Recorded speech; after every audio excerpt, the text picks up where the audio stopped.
먼저 성경 구절을 하나 읽겠습니다. 마가복음 10장 2절부터 9절까지 한번 읽으시기 바랍니다. 마가복음 10장 2절 말씀. 바리새인들이 예수께 나와 그를 시험하여 묻되 사람이 아내를 내어버리는 것이 옳으니까 대답하여 가라사대 모세가 어떻게 너희에게 명하였느냐. 가로되 모세는 이혼 증서를 써주어 내어버리기를 허락하였나이다. 예수께서 저희에게 이르시되 너희 마음의 완악함을 인하여 이 명령을 기록하였거니와 창조시부터 저희를 남자와 여자로 만드셨으니 이러므로 사람이 그 부모를 떠나서 그 둘이 한 몸이 될지니라. 이러한즉 이제 둘이 아니요 한 몸이니 그러므로 하나님이 짝지어 주신 것을 사람이 나누지 못할지니라 하시더라. 그리고 에베소 5장 31절 32절 한번 읽어주세요. 에베소서 5장 31절 말씀. 이러므로 사람이 부모를 떠나 그 아내와 합하여 그 둘이 한 육체가 될지니 이 비밀이 크도다. 내가 그리스도와 교회에 대하여 말하노라. 이 부분이 상당히 우리에게 특별한 의미를 주는 말씀이기 때문에 제가 다시 한번 본문을 읽게 하고 다시 한번 말씀을 증거하고자 합니다. 자, 이 땅에 사람이 태어나면 나이가 들면 성적으로, 이성적으로 나이에 맞는 어떤 내성이 자라나게 됩니다. 그것이 하나님의 말씀으로 보면 이 비밀이 크도다 말씀하고 있다는 것이죠. 그렇다면 그렇죠? 두 사람이 한 몸을 이루고 한 부부가 되고 한 가정을 이루고 나가는 것이 뭐 그렇게 큰 특별한 일이 될까? 자연스럽고 보편적인 일인데 그렇게 생각하기가 쉽습니다. 오늘의 말씀을 통해서 생명의 부활로 구원받는 사람들은 바로 천사들이 되고 또 첫째 부활 의인의 부활로 구원받는 사람들은 뭐가 된다? 하나님의 후사, 그렇죠? 하늘의 장자들이 된다 하는 사실을 알게 됩니다. 그런다고 해서 천사들이라고 해서 생명의 부활로 구원받는 사람들이 있는 것만 아닙니다. 천사들 중에서도 바로 첫째 부활, 그렇죠? 의인의 거룩한 부활로 부활받는 사람들이 있다. 그런 사람들을 가리켜, 그렇죠? 거룩한 천사들이라고 예수님께서도 말씀하시는 것이다. 물론 이 땅에 지금 우리가 살고 있는 사람들 중에서도 하나님이 짝지어 주신 사람들이 있다는 것도 우리가 예상을 해야 됩니다. 없다고는 볼 수가 없습니다. 왜냐하면 예수님께서도 분명히 그 부분에 대해서 이런 점을 인정하고 계시는 것이죠. 우리가 보편적인 삶의 현장 속에서도 많은 사람들이 바로 한 몸을 이루어 부부로서 살아가는 사람들이 있다는 것이죠. 그런데 여기에는 우리가 예상치 못한 특별한 또 다른 의미가 있습니다. 바로 하나님의 말씀을 믿음으로 믿고 두 사람이 자기들이 믿는 믿음으로 이 세상을 정말 살아간다면 그들은 바로 자기들이 믿는 믿음으로 말씀을 지키고 살았기 때문에 그 믿음으로 짝이 된다 하는 말씀이 있다는 것을 분명히 알아야 되는 것입니다. 예수님이 이렇게 말씀했죠. 겨자씨 한 알만한 믿음이 있으면. 그렇습니다. 만유에 홀로 계시던 하나님이 겨자씨 한 알만한 믿음으로, 그렇죠? 바로 만유의 세계를 지으셨다 하는 점을 생각해 본다면 우리가 믿음으로는 능치 못한 일이 없습니다. 이 말씀을 하는 저희는 이런 뜻입니다. 본래 하나님이 너희들 갈라지지 못하게 한 짝을 이루어서 이 땅에서 살아가게 했는데 너희들이 그렇죠.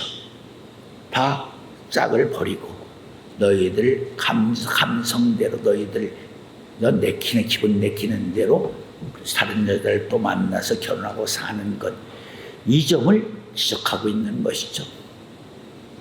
그럼 지적하고 있다는 말은 이 세상 사람들이 부부연을 맺고 함께 살아가는데 그렇죠? 바로 하나님의 말씀을 믿는 믿음으로 서로가 서로를 지켜주고 보호해주고 한 짝으로서 살아간다면 그들은 바로 예수님이 말씀하신 모와 같은 사람들이다. 서로가 하나님이 정해주신 짝으로 만난 사람들이라고 말할 수 있다는 것입니다. 우리 입으로 보면은 믿음으로 한 짝이 만났다. 절대로 헤어져서는 안 될 사람이다. 라는 믿음을 갖고 서로가 서로를 위로하고 서로가 서로를 지켜주고 보호해 준다면 그들은 하나님의 말씀대로 뭐한 사람이다? 정말 하나님이 보시기에 좋은 인정해 주는 그런 짝으로 만난 사람이 된다는 것을 예수님이 말씀하고 있는 것이다. 그게 쉬운 말씀이 아닙니다. 여러분들. 그래서 예수님이 그렇죠. 믿음으로 하지 않는 것은 죄가 된다. 믿음으로는 능치 못함이 없다. 그렇죠. 그것도 어떤 의미에서는 스스로 각자의 자율적인 자유의 의지에 의해서 자기가 진정한 하나님이 기뻐하시는 짝이 될 수도 있고 짝이 되지 않을 수도 있다는 의미를 부여하고 있는 말씀이다 하는 것도 우리가 분명히 알아야 되는 것입니다. 그래서 예수님이 이 말씀을 하는 것이죠. 이렇게 마지막 때에는 그렇죠. 거룩한 사람끼리 짝을 이루게 된다 하는 사실을 알아야 되는 것입니다. 하나님의 후사와 그의 짝이 되는 사람은 거룩한 천사가 되는 것이다. 좀 냉혹한 표현을 한다면 여러분들이 살고 있는 지금 남편, 아내들은 아마 거의가 진정한 하나님이 짝지으신 짝이라고 말할 수는 없을 것입니다. 그렇기 때문에 고린도서 7장 20절에 때가 단축되었다고 하신 그 말씀을 전제로 해서 절대 너희는 이혼해서는 안 된다. 믿는 아내로 말미암아 믿지 않는 남편이 구원받을 수도 있고 믿지 않은 아내가 믿는 남편으로 구원받을 수 있지 않느냐. 설사 헤어져도 잠시 시간을 갖고 때를 기다려야 된다 하는 말씀으로 고전 7장에 쭉 설명이 되어 오다가 그러나 이제는 너희가 거룩하여지니라. 이제는 그렇죠. 바로 내 짝이 되는 사람이 세 부부가 중에서 한 사람이 이혼을 원한다면 하게 그냥 두어라 하는 말씀이 있습니다. 그런 정해진 때가 있다는 것이죠. 즉 다시 바꿔 말하면 두 사람이 매를 갈고 있음에 두 사람이 한 이불을 덮고 있음에 하나는 데려감을 당하고 하나는 버려둠을 당한다. 바로 그런 때가 있기 때문에 이제는 너희가 세속적인 영향을 받아서 그렇죠? 율법에 매여서 너희가 구태여 부부의 영역을 깨는 것을 두려워할 필요가 없다 하는 말씀이 고전 7장 중에 있다는 것을 알아야 되는 것입니다. 잘 깨달아야 됩니다. 그러나 너무도 조심스러운 부분이기 때문에 그 말씀을 하고도 또 다른 말씀으로 그 말씀을 덮고 있죠. 그러나 두 사람이 그렇죠. 바로 전에 말한 것처럼 서로가 도와서 그렇죠. 잘 살 수 있지 않느냐 하는 말씀으로 그 말씀을 덮는 그런 내용이 고전 7장이 정확하게 기록되어 있다 하는 사실을 알아야 됩니다. 여러분들이 정말 첫째 부활, 의인의 부활 속에서 진실한 짝을 만나게 된다면 바로 그 짝을 통해서 하나님이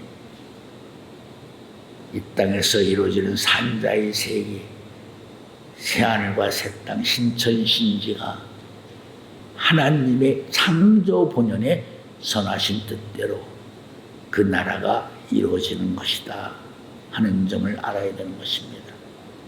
그 나라에 거룩한 신인이 되기 위해서는 짝이 아니면 들어갈 수가 없습니다. 하나님이 짝지으신 짝을 만나서 하늘나라에 거룩한 성림인으로서 그렇죠? 역사의 중심에 설 수 있다 하는 사실을 여러분들이 잊지 말아야 됩니다. 그렇기 때문에 이 비밀이 크도다 그러는 것입니다. 하나님이 짝지어진 그 비밀이 실로 가위의 세계라는 것을 알아야 되는 것입니다. 이 말씀을 오해해서는 안 됩니다. 그러면 지금 이미 내가 살고 있는 부부 관계가 하나님이 본래 짝지어진 대상도 아닌데 굳이 이렇게 우리가 살 필요가 있는가? 그렇죠? 서로 싸우면 안 됩니다. 알았습니까? 아까도 언급을 했죠. 믿음으로 짝이 될 수 있는 것입니다. 믿음으로. 하나님이 가장 기뻐하시는 것이 뭐죠? 히브리 11장 6절 말씀처럼 믿음입니다. 믿음으로서만이 하나님을 기쁘시게 해드릴 수 있다. 그 믿음으로써 그렇죠? 내가 내 짝을 이룰 수도 있고 성취할 수도 있는 것입니다. 그런 자율적인 자유의지를 하나님이 주권적인 주권 속에서 믿음으로 우리에게 축복해 주신 부분도 있다 하는 사실을 분명히 알아야 되는 것입니다. 안드레와 시몬은 형제간입니다. 시몬 누구를 말하는 줄 알죠? 시몬이 누구죠? 베드로를 말하는 것이죠. 안드레는 베드로의 동생입니다. 그런데 베드로를 인도한 사람, 주님 앞으로 인도하는 사람이 동생 시몬입니다. 동생 안드레입니다. 그렇다면 여러분들이 생각할 때 형제간인데 이 문제를 오늘 말씀에 대입해 본다면 바로 안드레가 그렇죠? 베드로의 짝도 될 수 있다. 즉 다시 말하면 야고보와 요한, 야고보가 형이고 요한이 동생입니다. 그런데 두 사람을 같은 이름을 주었습니다. 보아너게 우리의 아들이라는 말을. 우리는 꼭 음정기와 양정기 식구로 두 사람이 그런 짝이 되어야 되는 대상입니다. 혼자는 우리의 아들이 될 수가 없습니다. 왜? 우리는 두 사람이 하나가 되는 그런 의미를 말씀하고도 있는 것입니다. 자, 한 구절을 읽겠습니다. 히브리 12장 찾아주시기 바랍니다. 25절부터 28절 한번 찾아보세요. 히브리서 12장 25절 말씀. 신약 페이지. 너희는 삼가 말하신 자를 거역하지 말라. 땅에서 경고하신 자를 거역한 저희가 피하지 못하였거든. 하물며 하늘로조차 경고하신 자를 배반하는 우리일까 보냐. 그때는 그 소리가 땅을 진동하였거니와 이제는 약속하여 가라사대 내가 또 한 번 땅만 아니라 하늘도 진동하리라 하셨느니라. 이 또 한 번이라 하시는 진동치 아니하는 것을 영통케 하기 위하여 진동할 것들 곧 만든 것들이 변동될 것을 나타내심이니라. 여기서 말하는 그때에는 그 소리가 땅을 진동하였거늘 이제는 약속하여 가라사대 내가 또 한 번 땅만이 아니라 하늘도 진동하리라. 땅과 하늘을 진동시키는 말씀이 뭐죠? 일거우리의 말씀이죠. 예수님이 십자가상에서 7 말씀을 하셨죠. 그 7 말씀이 일거우리의 말씀이죠. 마지막 때에는 그렇죠? 땅뿐만 아니라 하늘도 진동시킨다. 왜 진동시키는 목적은 무엇인가? 진동되지 않을 땅과 하늘, 새하늘과 새 땅을 만드시기 위해서 다시 진동을 시키신다는 것이죠. 그렇죠. 진동시키는 말씀이 뭐예요? 우리의 말씀입니다. 7 우리의 말씀. 그렇죠. 작은 책을 바로 주시는 하늘에서 내려오는 힘센 다른 천사도 그가 외칠 때 우레우일고 우레우레를 바라더라 하는 말씀이 있습니다. 그분은 유일무이하게 하나밖에 없는 거룩한 힘센 한 천사라고 분명히 여러분들에게 소개를 해드리기도 하였습니다. 이런 우리의 아들이라고 말한 야고보와 요한. 그렇죠. 그래서 12 제자 가운데 야고보가 제일 먼저 순교를 당했습니다. 왜 야고보가 제일 먼저 순교를 당할 이유는 뭐예요? 그는 우리를 바라기 위한 음정계의 존재이기 때문에 땅 차원의 존재이기 때문에 야고보가 제일 먼저 죽어야만 했다. 그래야 그렇죠. 양정인 요한이 그렇죠. 바로 우리를 바랄 수 있는 것이 된다. 그래서 야고보와 요한은 형제간이면서도 한 짝이 되는 것이다. 짝이라는 말은 꼭 이성적인 측면에서만 짝이라고 말할 수 있는 것은 아니다. 즉 하나님의 영광을 위해서 하나님이 이루시고자 하는 뜻을 위해서 바로 짝지어진 그 관계성을 가지고 그렇죠. 부부라고도 말할 수 있는 것이지 꼭 부부만을 말하는 것은 아니다. 그렇기 때문에 바로 야고보 요한의 관계는 야고보는 여자와 같은 대상이라고 말할 수 있는 것이다. 그렇기 때문에 이 비밀이 크도다 하는 말은 이성적인 부부만을 말하는 것이 아니다. 즉 다시 바꾸어 말하면 하나님이 말씀하고 있는 짝이라는 것은 꼭 육체적인 이성적인 부부만을 가리키는 것이 아니라 창조 원리를 이루어 나가는 데 필요한 절대적인 짝을 말하는 것이다. 그렇기 때문에 한 몸이 된다는 것, 한 짝이 된다는 이 비밀이 크도다 말씀하신 것을 우리가 알아야 되는 것이다. 그러나 세속사에 소속된 사람들은 그렇죠? 뭐밖에 모르 땅의 차원에서 밖에 모르기 때문에 예수님이 부부라고 그렇죠? 바로 그 대상을 바로 표현하는 것이라고 말할 수 있다.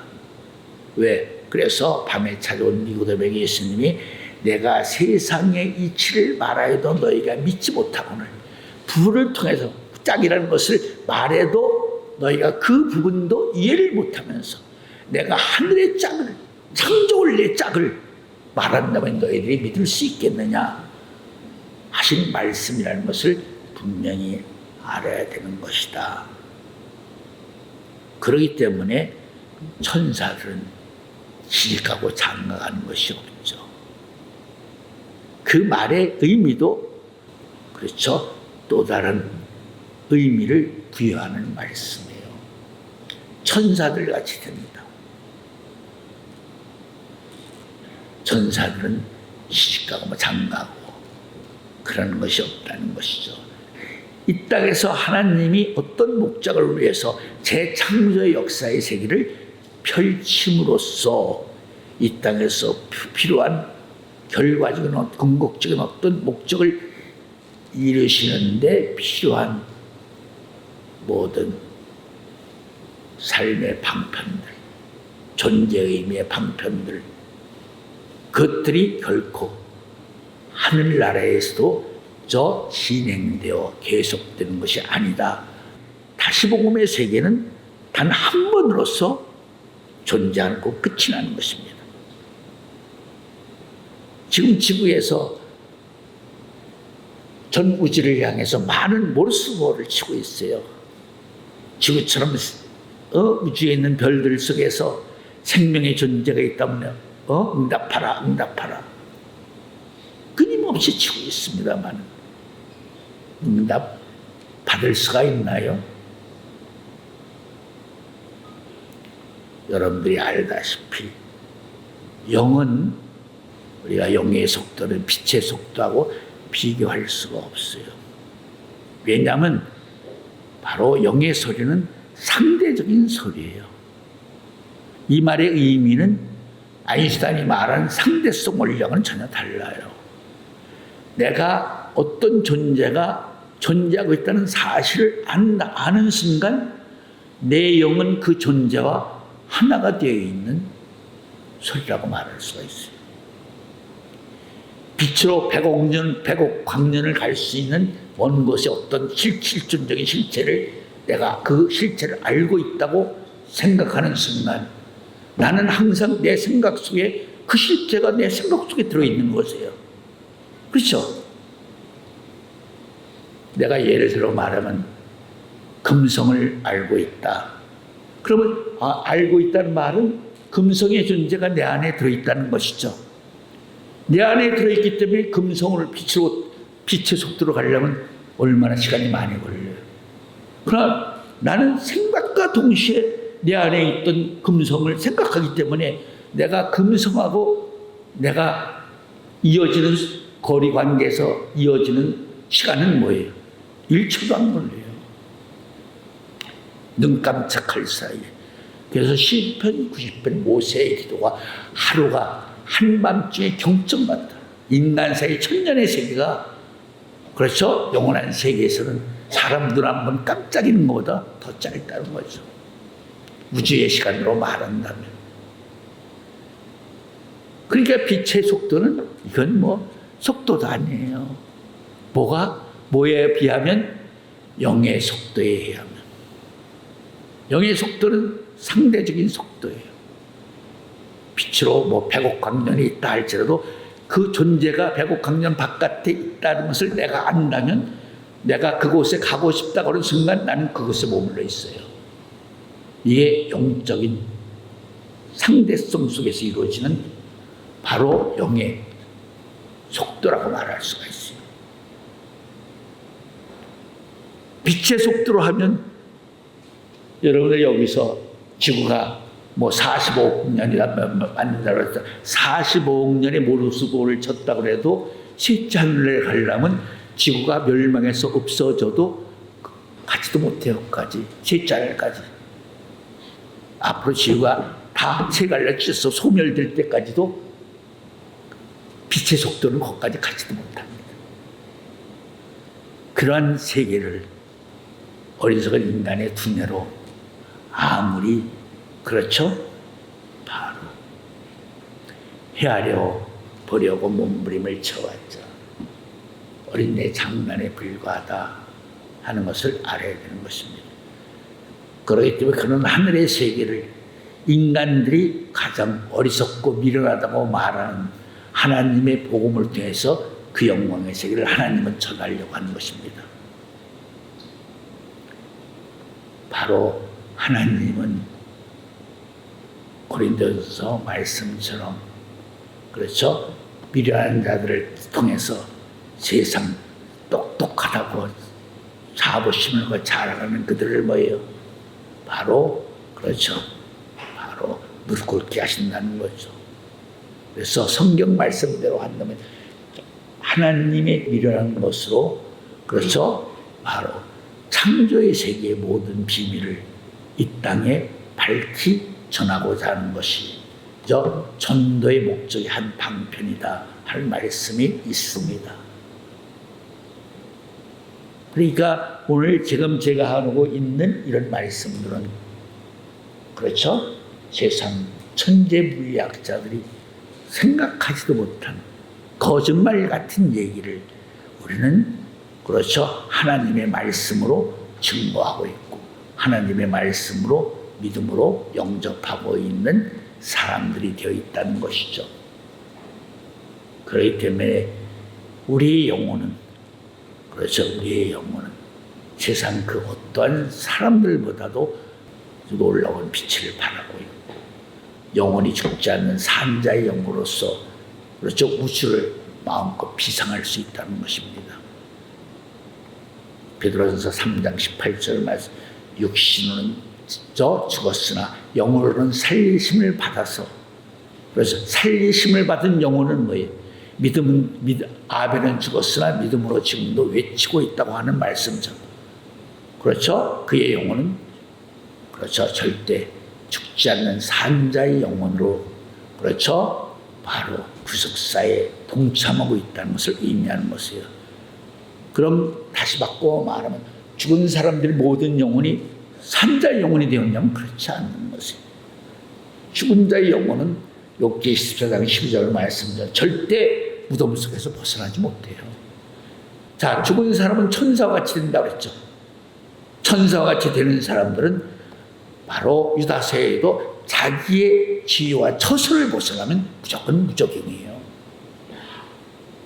죽은 영혼은 하나님이 지정된 장소를 벗어나면 무조건 무적행에 들어가야 돼요. 무적행이 어디냐?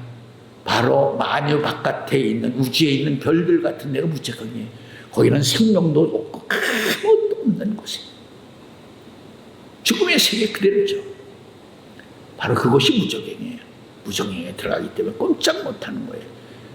그렇다면 가끔 여러분들이 이런 생각해요. 꿈에 죽은 영혼이 와서 배고프다고 나 배고파 추워 그런다고 또 그 꿈을 꿨다고 산소 앞에 그분이 입던 옷을 가서 태워주고 그분이 좋아하는 음식을 산소 앞에 차려주고 먹으라고. 그럼 그 사람들은 진짜 자기의 죽은 부모의 영혼일까? 아니에요. 영혼이 아니에요. 그것은 뭐예요? 귀신들이 영혼의 탈을 쓰고 귀신들이 역사하는 거예요. 알았어요. 그래서 요한일서 4장 1절에 보면 너희는 영들을 분별하라는 말씀이었어요. 그건 조상의 영혼이 아니에요. 여러분들이 알아야 돼요. 하나님의 주권적인 주권의 역사는 절대 벗어나지 못하는 거예요. 살아서는 자유의지를 제멋대로 하지만 일단 죽으면 그의 영혼은 하나님의 주권 속에 구속되는 것이에요. 절대 꼼짝도 못해요. 벗어나면 그죠? 만유 바깥으로 와서 무적행에 들어가야 돼요. 아무도 없는 생명체가 존재하지 않는 그 세계에 들어가는데 누가 감히 하나님의 주권을 범할 수가 있어요? 범하지 못하는 것이에요. 다 귀신들이 조상의 탈을 쓰고. 왜? 여러분들이 죽으면 뭐예요? 죽으면 누가 가져가요? 시체를? 마귀가 가져가요. 모세의 시체를 놓고 싸우는 거 봤잖아요. 유다서의 대군 미가라고 마귀하고. 일반인들이 죽어봐요. 그들이 사마의 원세를 가지고 있기 때문에 마귀가 가져갑니다. 마귀가 했던 말은 왜? 그들이 조상의 탈을 쓰고 역사하는 거죠. 마치 조상들이 역사하는 것처럼. 이게 미련한 것들은 뭐예요? 가서 꿈에 조상이 배고프다고 해서 밥 차려다 주고 춥다고 하면 옷 사다가 태워다 주고 그 귀신 장난에 놀아나는 것이죠. 잘 깨달아야 됩니다. 자, 이것은 바로 성경에 없는 말씀이긴 하지만 그러나 여러분들이 한 번쯤은 대세계의 그런 좋은 은혜의 자료가 되기 때문에 제가 말씀을 해드리는 것입니다. 영혼은 영혼 불사예요. 죽는 존재가 아니에요. 그러나 산자의 영혼은 하나님이 비상할 수 있는 바로 자유의 영혼이 되게 해주셨기 때문에 하나님이 허락하심 속에서, 그렇죠? 바로 세상말로 얘기하면 바깥 치료를 할 수 있는 것이에요. 사람의 얼굴에 빛을 내게 하는 것이 뭐라 그랬죠? 바로 지혜입니다. 지혜가 그 사람의 얼굴을 빛나게 하느니라는 말씀이 있습니다. 여러분들의 얼굴에 빛을 많이 내는 사람이 큰 사람입니다. 빛을 내지 못하는 사람들은 한마디로 말씀을 전혀 소화시키지 못하는 사람들이에요. 알았어요? 빛으로 다 나타나는 것입니다. 오직하면 예수님의 성만찬식에 가룟 유다가 누군지 모르죠, 여러분. 어떤 사람인지. 근데 이 말씀을 알면 다 알아요. 가룟 유다 얼굴을 가장 시커멓게 그려놨어요. 깜깜하게. 그게 가룟 유다예요. 즉 빛이 없는 사람이죠. 빛을 내지 못하는 사람이에요. 여러분들 잘 깨달아야 돼요. 사람의 생각으로 자기의 일을 자랑하고 드러내는 사람들은 아직도 뭐예요? 아직도 빛하고는 거리가 먼 사람들이에요. 말씀을 올바로 정확하게 잘 깨닫고 소화시키는 소화력으로 이루어진 믿음, 그 믿음이 사람의 영혼에 빛을 내게 하는 것입니다. 한마디로 얘기하면 생명나무의 지혜가 사람들의 얼굴에 빛을 내게 하는 것이죠.